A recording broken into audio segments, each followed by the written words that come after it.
Hello दोस्तों, कैसे हैं आप सब। आशा करता हूं कि आप सभी बहुत ही अच्छे होंगे। तो दोस्तों, हमेशा की तरह आज फिर से लेकर आया हूं एक बहुत ही अच्छी और सीख देने वाली कहानी, जिस कहानी का शीर्षक है अली बाबा और 40 चोर। तो दोस्तों, आइए सुनते हैं इस कहानी को और देखते हैं कि इस कहानी से हमें क्या सीख मिलती है। तो ज्यादा देर न करते हुए चलते हैं कहानी की तरफ। बहुत साल पहले पर्सिया के एक शहर में कालीन का एक व्यापारी रहता था। उसके दो बेटे थे, कासिम और अली बाबा। उसका व्यापार बहुत अच्छा चल रहा था, लेकिन कुछ समय बाद उसकी मौत हो गई। उसके मरने के बाद बड़े बेटे कासिम, जो कि बहुत ही लालची व्यक्ति था, उसने सारे व्यापार पर कब्जा कर लिया और अली बाबा को घर से निकाल दिया। जिसके बाद अली बाबा और उनके बीवी बच्चे दूसरी जगह जाकर रहने लगे और गरीबी में अपना जीवन बिताने लगे। अली बाबा जंगल में लकड़ियां काट कर बेचता था और अपनी बीवी और बच्चों का पालन पोषण करता था। यह सब ऐसे ही चलता रहा। एक दिन अली बाबा जंगल में लकड़ियां काट रहा था, तभी उसने 40 घुड़सवार को जंगल से गुजरते हुए देखा और वह एक पेड़ के पीछे छिप गया और उन सबको देखने लगा।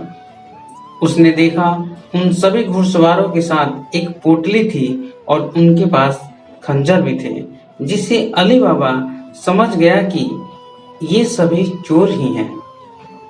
वह उन सभी को देख ही रहा था कि वे सब 40 चोर एक छोटी पहाड़ी के सामने जाकर रुक गए। उन चोरों के सरदार ने पहाड़ी के सामने जाकर खुल जा सिम सिम बोला, जिसके बाद पहाड़ी में से एक खुफिया दरवाजा खुल गया और सारे चोर अंदर चले गए और फिर दरवाजा बंद हो गया। यह सब देखकर अली बाबा बहुत ही हैरान हो गया। वह उस पहाड़ को ऐसे ही कुछ समय से देख ही रहा था कि वह खुफिया दरवाजा फिर से खुला और उसमें से 40 चोर निकले। उनके सरदार ने पहाड़ी से कहा कि बंद हो जा सिम सिम, जिसके बाद वो पहाड़ी का वो खुफिया दरवाजा बंद हो गया और 40 चोर वहां से चले गए। अली बाबा को ये जानने की बहुत इच्छा हुई कि आखिर उस पहाड़ी के खुफिया दरवाजे के अंदर क्या है। वह यह जानने के लिए उस पहाड़ी के पास गया और जो चोरों के सरदार ने शब्द बोले थे वही शब्द बोलने लगा, खुल जा सिम सिम। वो उसके यह बोलने के बाद दरवाजा फिर खुल गया और अली बाबा गुफा के अंदर चला गया।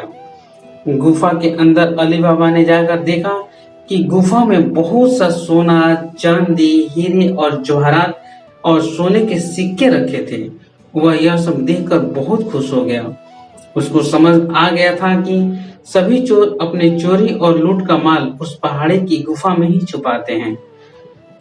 उसने कुछ सोने के सिक्के एक पोटली में भरे और बंद हो जा सिम सिम बोलकर उस गुफा को बंद होने तक खड़ा रहा और फिर वहां से चला आया। उसने यह सारी बात जाकर अपनी बीवी को बताई और वह सिक्के दिखाए, जिससे उसकी बीवी बहुत खुश हो गई। अली बाबा ने अपनी बीवी को सोने के सिक्के गिनने के लिए कहा, पर वो इतने थे कि वो गिन नहीं पाई।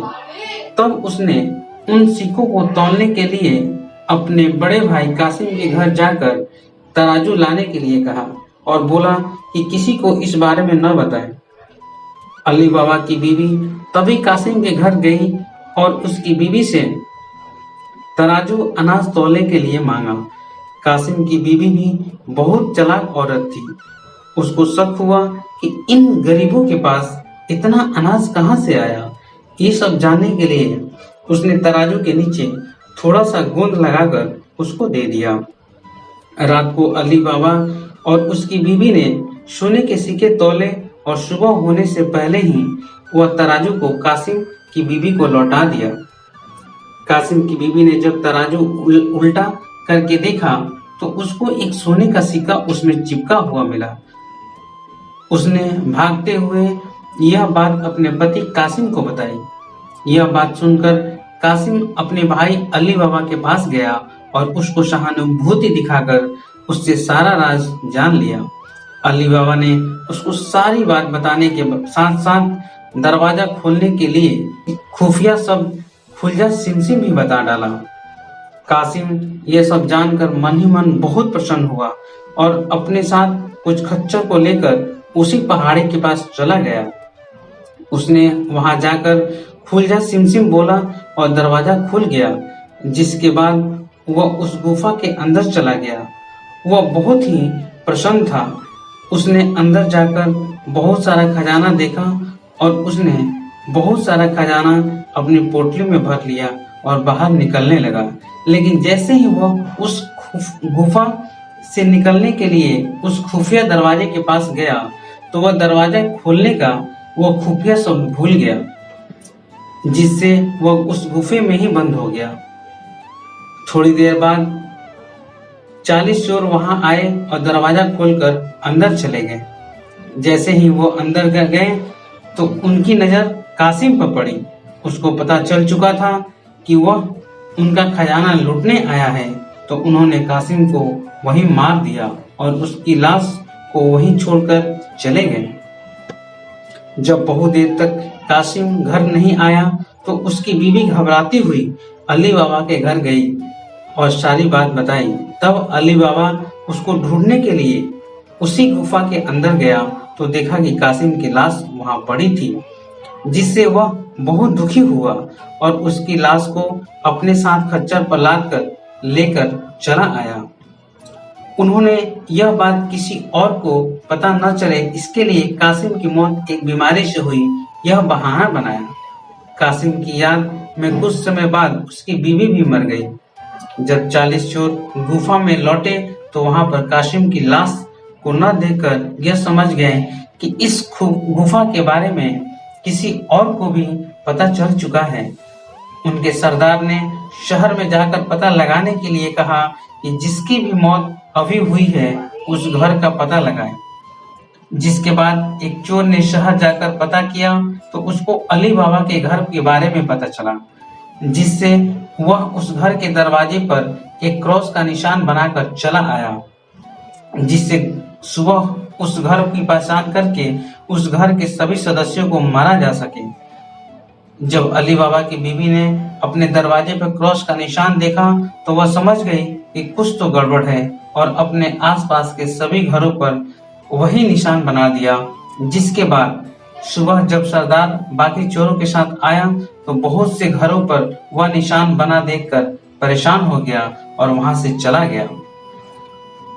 वह बाद में फिर आया और अब की बार वह उस घर को सही से पहचान करके चला गया।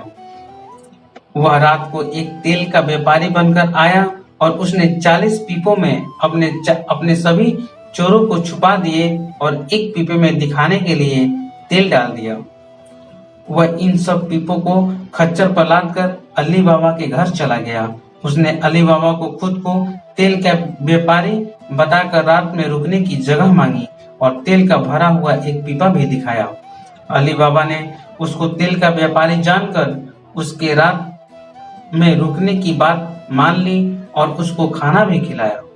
लेकिन अली बाबा की बीवी को उस पर शक हुआ तो उसने उसके बाकी पीपों को चेक किया और उसको थोड़ा ठकठका कर देखा तो उन सभी में से चोरों की आवाज आई। तब अली बाबा की बीवी ने तेल का भरा हुआ पीपे से कुछ तेल निकाला और उसको अच्छे से गर्म करके उन सभी 40 चोरों वाले पीपों में डाल दिया, जिसके बाद उन सभी चोरों की मौत हो गई। जब उनके सरदार ने रात में आकर अपने चोरों को बाहर निकालने की आवाज दी तो कोई आवाज नहीं आई, जिससे उसने पीपा खोलकर देखा तो सभी चोर मरे हुए मिले। यह देखकर वो बहुत घबरा गया और वो डर के मारे अली बाबा के घर छोड़कर वहां से भाग गया और वो बहुत दूर चला गया। सुबह अली बाबा की बीवी ने सारी बात अली बाबा को बताई। अब उन 40 चोरों के सब खजाने का मालिक अली बाबा बन चुका था, जिससे वो अब बहुत अमीर हो गया था और वो खुशी खुशी अपने बीवी और बच्चों के साथ रहने लगा। Moral of the story.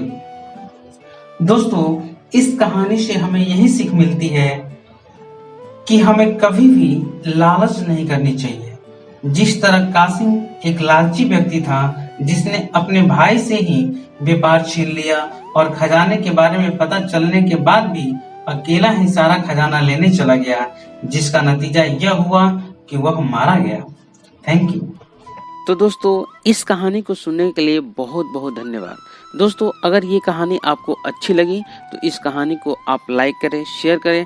साथ ही साथ अगर आप चाहते हैं कि ऐसे ही प्रेरक और सीख देने वाली कहानियाँ सुनते रहें और अपने बच्चों को भी सुनाते रहें, जिससे उनका मानसिक विकास हो सके, तो आप मेरे इस चैनल को सब्सक्राइब कर लें और साथ ही साथ बेल आइकन को भी प्रेस कर लें, ताकि मैं कोई भी इन्फॉर्मेटिव वीडियो अपने इस चैनल पे अपलोड करूं, जिसका नोटिफिकेशन आपको सबसे पहले मिले।